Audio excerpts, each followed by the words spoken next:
I'm Tracy Baxter with today's Record Newswatch. The murder trial of Timothy Handel got underway today in Orange County Court, with prosecutor John Guidell telling the jury that Handel strangled his girlfriend, Newburgh native Katie Connolly, last summer, then dismembered her body, kept it in a freezer, then rented an excavator and buried her in the backyard of the house he was staying at on Riley Road in New Windsor. Handel's attorney, Paul Trachty, painted a different picture in his opening statement, saying a violent struggle erupted during an argument over custody of the couple's two children, and that Handel later found Connolly hanging in the garage and then, quote, panicked. The jury will determine if Handel is guilty of murder and manslaughter charges. An investigation is continuing into a two-car crash that left one person dead early this morning in the town of Montgomery.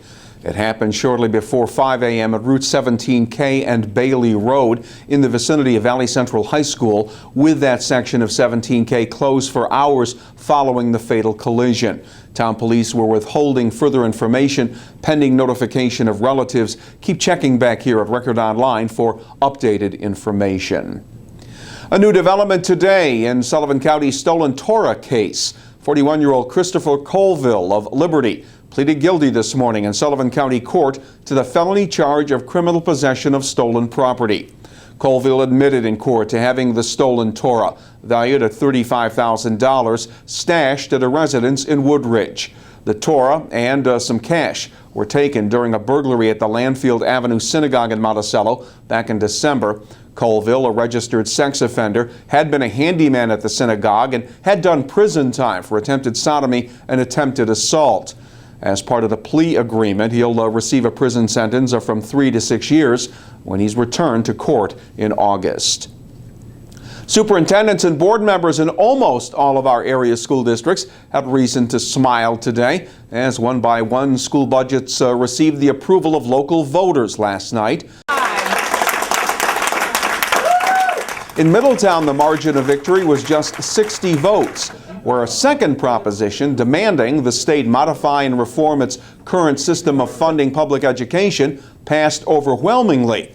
Middletown District Superintendent Dr. Kenneth Eastwood said state legislators must get the message that districts like Middletown face dire consequences unless changes are made. This budget for the last 3 years has been very difficult. You know that last year we laid off about 111 positions, this year 43.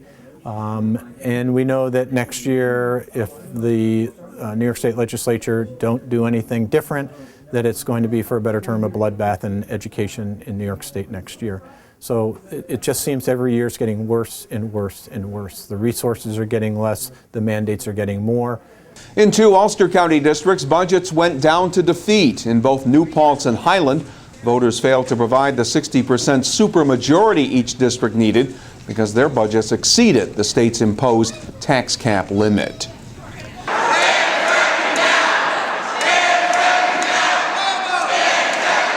He said he and others came to Albany to show the governor who they are. Actor and Callicoon resident Mark Ruffalo. And the evolution that I've seen happen in this movement, from a handful of people to a swelling, beautiful, activated and engaged group of citizens that have gone out and learned and educated themselves and have empowered themselves. Was one of about 200 people who took part in an anti-fracking protest and concert Tuesday at the state capitol. If you want the best of it. Ruffalo has been one of the region's more vocal opponents of fracking, the controversial method of extracting natural gas from shale, process under consideration in several communities in the region. Ruffalo and other speakers argued that water and air contamination problems would become a reality in places where fracking isn't banned. State residents appear to be split on the issue. A Siena College poll out today shows 37% support drilling, 36% of those responding oppose it, and 38% of those surveyed said they didn't have enough information to form an opinion. Well, things definitely went from bad to worse for David Topelke, the 41-year-old Roscoe man who was arrested after state police say he fell off the roof of a house he was burglarizing.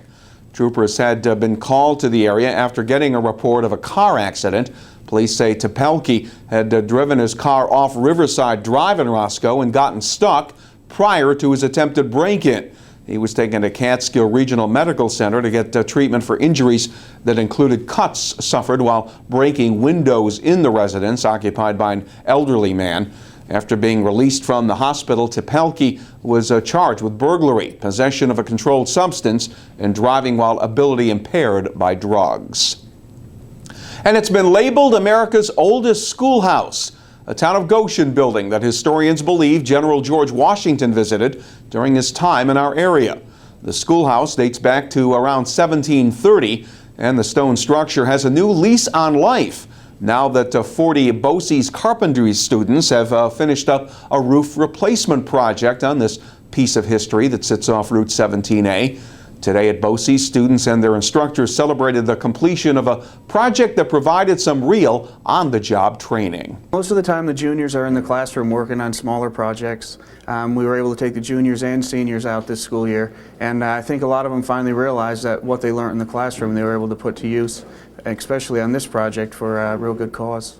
It helps them think, it helps them use all the tools they've been learning during the year and all the different skills that they've learned. They can use it on a real life project that really makes a difference for the community. Well, doing this actually made us have to be perfect.